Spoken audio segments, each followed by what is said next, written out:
Namaskar, Vanakkam, I'm Shubhendu Ghosh. We are in the bustling city of Chennai to measure the pulse of Tamil politics.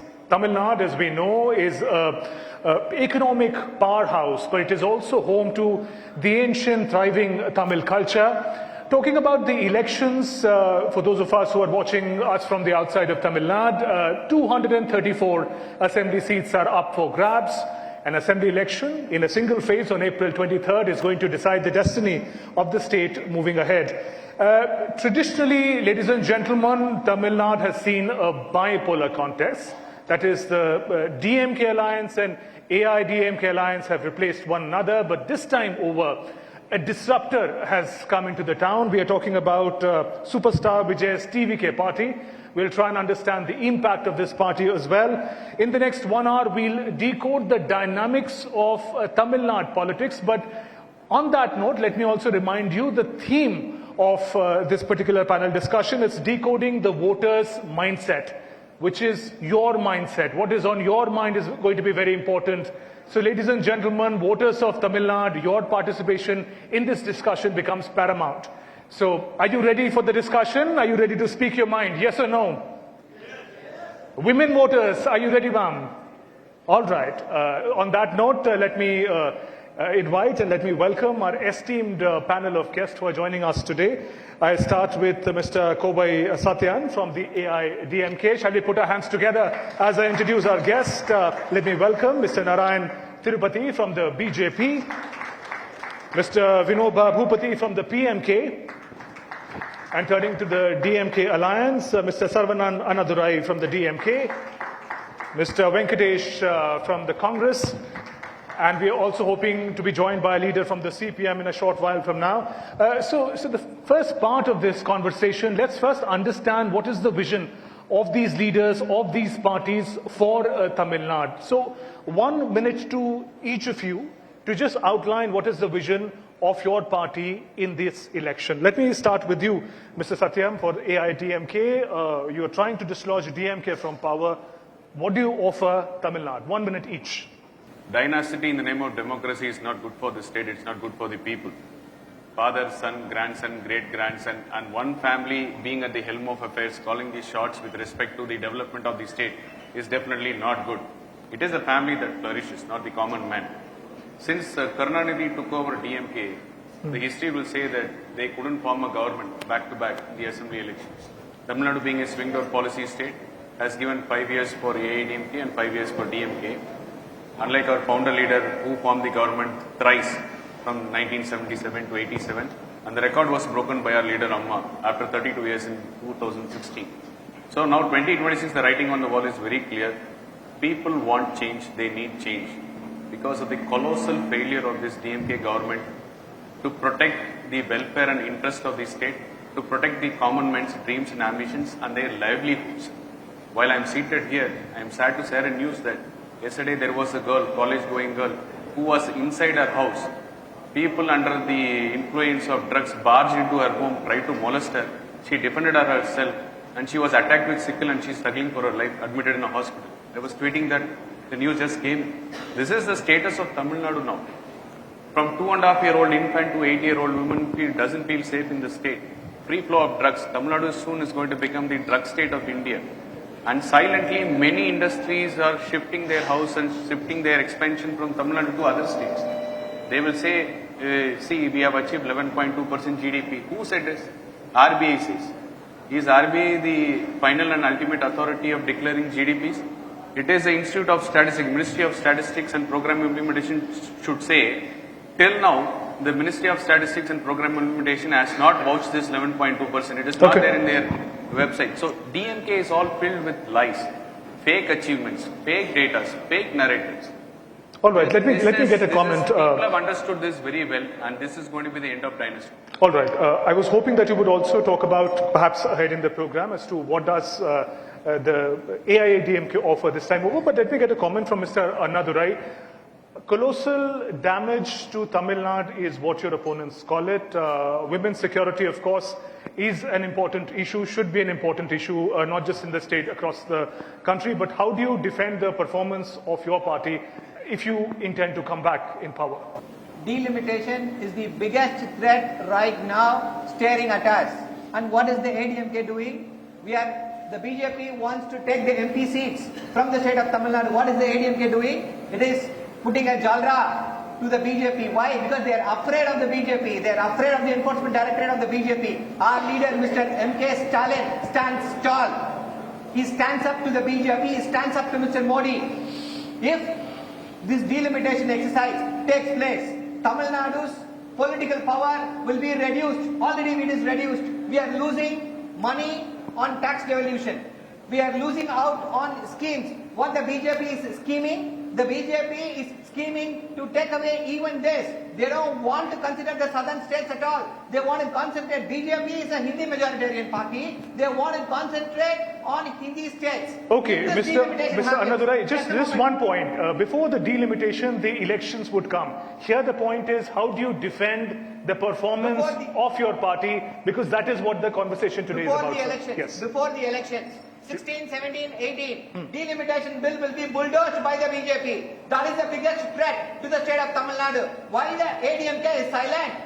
You made your point, Mr. Nadurai. In a short while, ladies and gentlemen, women in particular, I'll come to you. Be ready with your question about women's security, if you think it is an issue at all, irrespective of your political affiliation. But before that, let me turn to Mr. Tirupati from the BJP. Delimitation appears to be taking center stage as far as the attack of the DMK is concerned. How do you defend? See, the delimitation, we have to see what these people have done in 2005.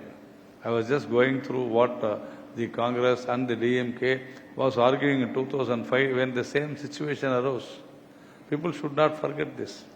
And who said that the southern states will lose its hold? Who said that the southern states will be discriminated? The Prime Minister as well as the Home Minister very clearly said that it should be on a pro rata basis. It is not the government which decides how the delimitation will happen. It is the Delimitation Act through which the President of India will appoint a committee, and that committee will decide on the delimitation after discussing with all the concerned states. So you have lost faith in democracy. So you mean to say the Prime Minister will decide how the delimitation will happen? So you mean to say that whatever the Prime Minister says, it will happen and it will be done, you will accept it? So now let Mr. Saravanan or Mr. Stalin say that the Delimitation Act should not be enforced. There should not be a committee set up. Let the Prime Minister have his own say or decision on this. Will they do that? Okay, let's see. Wait. No, wait. I'm not. You asked me a question. Mr. Nadurai, I'll come to you. You got the chance immediately. I'll come to you again. Just complete your point, sir, so I can go to the other panel. So what I'm asking is that the country, we have to ask only one thing: whether you really need women's reservation, you accept or not. The DMK doesn't want that a women reservation to happen, 33%. The DMK doesn't want the delimitation to happen because they are afraid. And the Prime Minister and Amit Shah, Home Minister, has very clearly said it will be on pro rata basis. Very clearly the percentage will not be disturbed at any cost. So what is the problem? In order to hide the failure of the DMK government, the deteriorating law and order, the crimes against women, the crimes against girl children, particularly in schools, because of drug and the liquor, which this government has done. They have spoiled, they have destroyed Tamil Nadu. That is the reason we are here to win, to oust DMK from power. Let me hear it from the other panelists. Let me hear it from the other you answer it afterwards. Your own alliance partner. Let me come to Mr. Venkatesh from the Congress. The plethora of issues, some of them are getting highlighted. Put in context, in brief, in a minute, how is the Congress approaching as a partner of the DMK alliance? How are you approaching these elections? What are the issues at center stage for you? Good afternoon, everyone. Thank you for the opportunity. First of all, I would like to counter to Mr. Kovai Satyan. He was talking about dynastic politics. I agree that dynastic politics exist everywhere, and especially in Bajpa. You have hundreds of people who come from dynasty. So don't talk about dynasty, first thing. Second thing, Edapadi Palaniswamy himself mentioned this very clearly in the last Lok Sabha election, that he will never ever get in coalition with BJP, and now under force due to Enforcement directorate likely to arrest his son's father-in-law, they had to forcefully get into this coalition. Okay. So you don't call this a quickly, coalition because they have not come willingly. What is then Congress bringing to the table? delimitation. Mr. Narayanan said that they're going to go by pro rata basis. I'm asking this question to all the people gathered here. We, Tamil Nadu, were the state that controlled the population. We maintained the better total fertility rate. The infant mortality rate was controlled. The literacy rate was increased. And in fact, this higher education enrollment ratio is high. We are the second largest GDP contributing state in India. We are the second largest economy in India. We get only 0.29 rupees against the rupee GST that we pay to the central. This is what we deserve. Do we do delimitation based on the pro rata basis, on the basis of population? Definitely wrong. The people who have been disciplined enough for over decades, we have worked hard to control the population. We have had the conscience that it is important for the people of this state to control the population. Why will they do it on the basis of population? So, you've made your point. Let me finally come to Mr. Bhupati from the PMK. Your approach to these elections. We've heard of delimitation. We've heard of women's security. It'll be nice also to focus on what do you bring to the table. Your perspective. Thank you for the opportunity. First of all, let us understand the plight of the voters in Tamil Nadu now. Yes. They expected futuristic, sustainable, inclusive, comprehensive governance from MK Stalin in the year 2021. Unfortunately, irrespective of 505 promises made by Stalin, only 13% of their promises made in the manifesto has been completed. Out of 13, half of the manifesto, half of the promises was only half done. So the DMK, it's very clear. If you watch the campaign of the DMK or DMK alliance in Tamil Nadu, it is very clear they are not banking upon their track record. That is the number one. Okay. If they are very good, if their performance is very good, if they deliver their promises which they made in 2021, they would have banked upon the track record. I'll tell you one thing. This particular government, headed by MK Stalin, was not futuristic, because it is not taking any decisions based on data, information, evidences, because they don't have any data. They had the opportunity to conduct surveys, but they failed to do so. This government is not sustainable because it is not focusing on agriculture, it is not focusing on job creation, it is not focusing on law and order maintenance, it is not focusing on anything which is important for the future. Okay? So, huge sections of people are left jobless. The picture they want to paint is that it is one of the best governed state in India. My only question to the alliance is, if you have performed anything, let us sit and discuss about your promises. Now we turn to you, the voters of Tamil Nadu, the question that I'd asked you earlier. The question of women safety. How safe are women in Tamil Nadu? What are the issues that you face? For those of us living outside of Tamil Nadu, interested in knowing the challenges that you face. We want to understand from you what are the women safety issues, women aspiration issues in particular. If you can just raise your hand, my colleague will come to you with a mic. I'd like some ladies who've come to participate in our program to speak up. Who would like to share with us your thoughts? Sir, okay.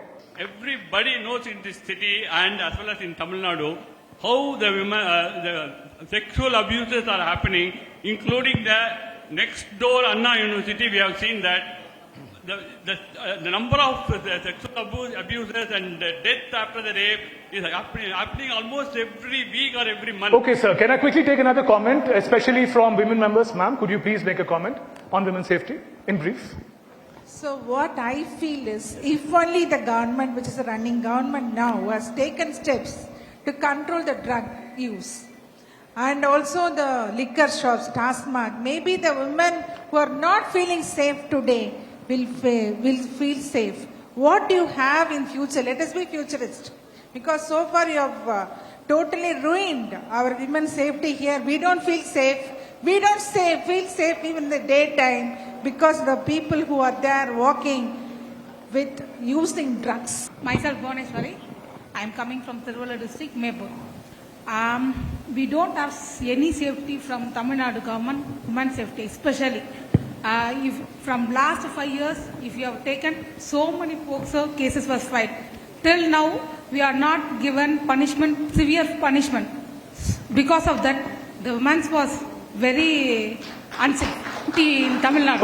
Okay. When we compare to other states, Tamil Nadu was worst in. All right, thank you for those comments. Now I'll come to you, Mr. Anadurai. You Can I spoke talk? about delimitation, which is very important point.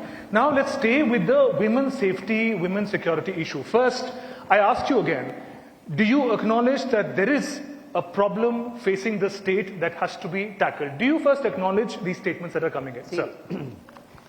when you speak of law and order, I will point out how the law and order situation has improved in the state of Tamil Nadu. You compare, how do you come to this conclusion? I am asking, what is the basis to say that law and order situation has come down? There is absolutely no basis. There is no spike in crimes. I challenge you. I challenge anybody that any single person has been allowed to go scot-free because of his whatever political background, his money, power or influence. That has not ever happened in the state of Tamil Nadu. Let me bring you in, Mr. Satyan. This issue of women's safety and security, again, it is not an issue which is particular to any alliance or the party rule. But how do you see the situation at present? The voices that we've heard, especially of the women, how does it resonate with you? The voices resonate the thought and fear of a common man in Tamil Nadu, particularly the women and children. 2021, the number of POSCO cases under AIADMK was 3,090. In 2025, it is 7,000. It's almost a 100% jump. So you cannot ignore the fact you're saying is the failure of the law and order with respect to taking the corrective actions at the appropriate time. 68 precious lives were lost in Kallakurchi because of illicit liquor. The DGP of the states writes a letter to the CM stating that methanol sale is unhindered in the state. If we don't take appropriate action, we have to face consequences. The DGP brings it to the attention of the Chief Minister. What a Chief Minister should have done, he should have taken action. If he had taken action, if MK Stalin had taken action on time, 68 precious lives would have been saved. So all I can highlight is the incompetence of this government and the failure of this government. Let me counter with the data and facts.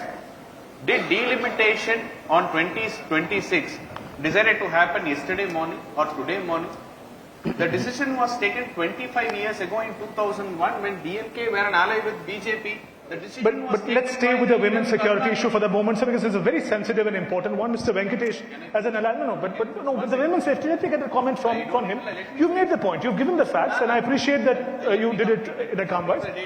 Let me quickly get a comment from Venkatesh as to, as an alliance partner, you've got the data, you've got the voices. How do you acknowledge, let me get a voice from him. How do you acknowledge the concern of women of Tamil Nadu about safety and drug problem? Do you acknowledge the problem first? When I look at the women empowerment and safety of Tamil Nadu, if I'm to compare with other states that is ruled by NDA-led double-engine sarkar, the so-called double-engine sarkar, we have had... Can we for a moment, Mr. Venkatesh, look inwards? Not a political question. Let me tell you, see, people have to understand. Look, what you say is going to instill confidence in people of your own state. Listen to me. Okay. Do we want the ruling government to continue? And if you're looking for an alternative, why? Then you should know you're going to a devil or you're choosing something else. You should know that you should refer to the situation that has taken place in Manipur. The girl was gang raped. The Manipur, more than 3 to 4 women. This is not Manipur elections. I'm coming to you, Mr. Tirupati, with your experience. I'm hoping that you would approach this issue not in the manner of political allegation, but addressing a real concern of, for now, Tamil Nadu, but also of the country, women's safety. Ms. Kanimuri once said that, Tamil Nadu is the only state, is the highest state where highest number of widows are there, young widows are there, and that is because of the liquor. This is what Ms. Kanimuri had said before 4 or 5 years back. And the same Kanimuri says that number of women working in Tamil Nadu is very high. Now that is what my friend Bhupati said. It was actually not Bhupati's view. It was Ms. Kanimuri's view, because why women are working? Because the husbands have died because of liquor. That is why these people are working. Please understand, what is the cause of this? The cause is because of the liquor.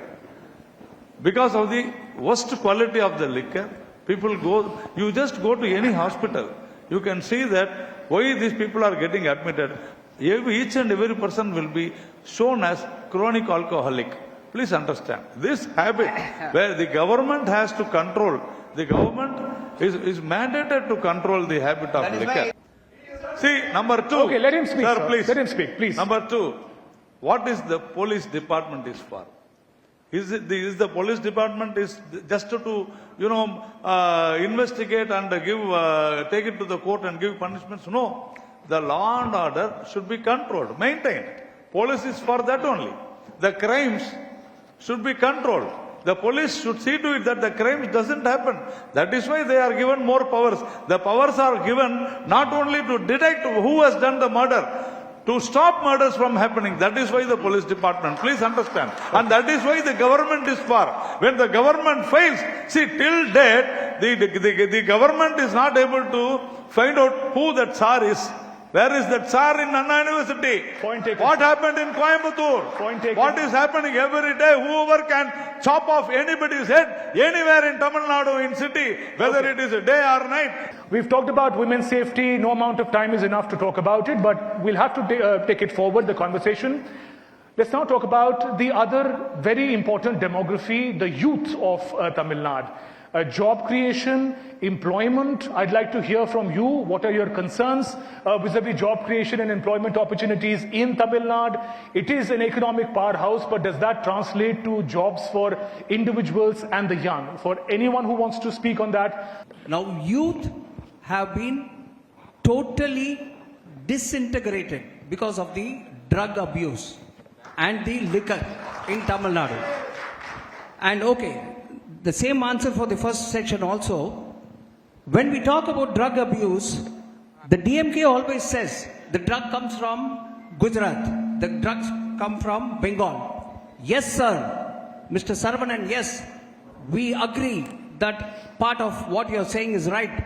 But what are the police at the border doing?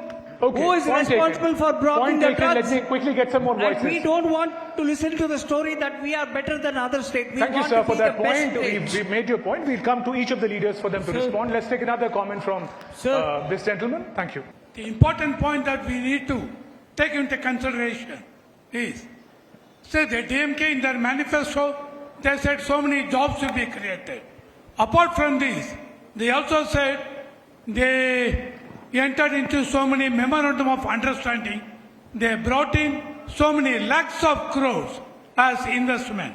But what I want to know is, with the lakhs of crores you got in as an investment, with more than 800, 900 MOUs people have signed, how many jobs were created? In the last 5 years under the DMK rule, I just want to ask, you have signed many MOUs with multiple organizations. The respected Chief Minister M.K. Stalin visited multiple countries. What is the number of industries, especially in the era of AI? What is the AI industry? Google has developed its plant in Visakhapatnam. Will we be getting it in Tamil Nadu in the near future? Is there any plan for setting up a semiconductor industry in Tamil Nadu? IAS officers are being produced and students studying in arts colleges are being placed in MNCs, which was never ever done in the state of Tamil Nadu. How was this made possible? This was made possible because of the visionary scheme of our leader, the rockstar Chief Minister, Mr. M.K. Stalin. Nobody can match him. What is your number of what they have created and what will you create for the youth of Tamil Nadu? This is what I will say. Come to you, Venkatesh. Achievements and claims of DMK. When we asked for a white paper on the 10 lakh crore investment that Stalin claimed he has brought in for the state and 35 lakh jobs created, the industry minister Raja showed this A4 paper, white paper. He said this is a white paper. If this is a white paper which I have read, this is the achievement of DMK in the last 5 years. And anybody with common sense will know that EPF, a Provident Fund number, doesn't translate to job creation. It is their existence for quite long period of time. How many new jobs you have created is the question. If you really have the data, you will answer it. This is what I have created. But the sad reality today is, Flextronics, which started manufacturing iPhone when we were there and our leader EPS were there, have stopped manufacturing now. They have moved for their expansion to Bangalore. Tata iPhone moved to Bangalore. A South Korean company has moved to Hyderabad. 1,25,000 crores of investment from Google has gone to Andhra. Now Andhra has come up with a defense corridor project next to the Bangalore airport in Andhra Pradesh territory. This government is clueless. All they are interested is about fake advertisements and fake claims. On job creation, sir. A minute, please. See, first of all, a youth, he has come forward and asked about semiconductor industry and artificial intelligence. What Tamil Nadu government has done is a big cipher. No, we In Assam, Let him complete. Let him complete. No. It's just a minute. Sir, let him complete. in Assam, in Gujarat, in Karnataka, we have the semiconductor factories and we have this AI. But whereas in Tamil Nadu we failed because these people don't know anything. That is the problem. Mr. Bhupati, just 1 minute. I want to politely say to the DMK panelists that rhetorics will not help this time for you. That's for sure. You are going to lose badly, very badly in the coming elections. They failed legislatively, administratively, in governance also they failed. I'll tell you, job creation is a very easy issue in Tamil Nadu, given the advantage Tamil Nadu has. With regard to the roads, with regard to the ports, with regard to the airports, with regard to the infrastructures we have, with regard to the human resource we have. But the DMK government miserably failed to capitalize all the advantages we had in Tamil Nadu. And Mr. they will Bhupati. be shown the door in the coming elections. All right, with that, I hope everyone got a chance to speak. Ladies and gentlemen, thank you very much for being such a wonderful and participating audience.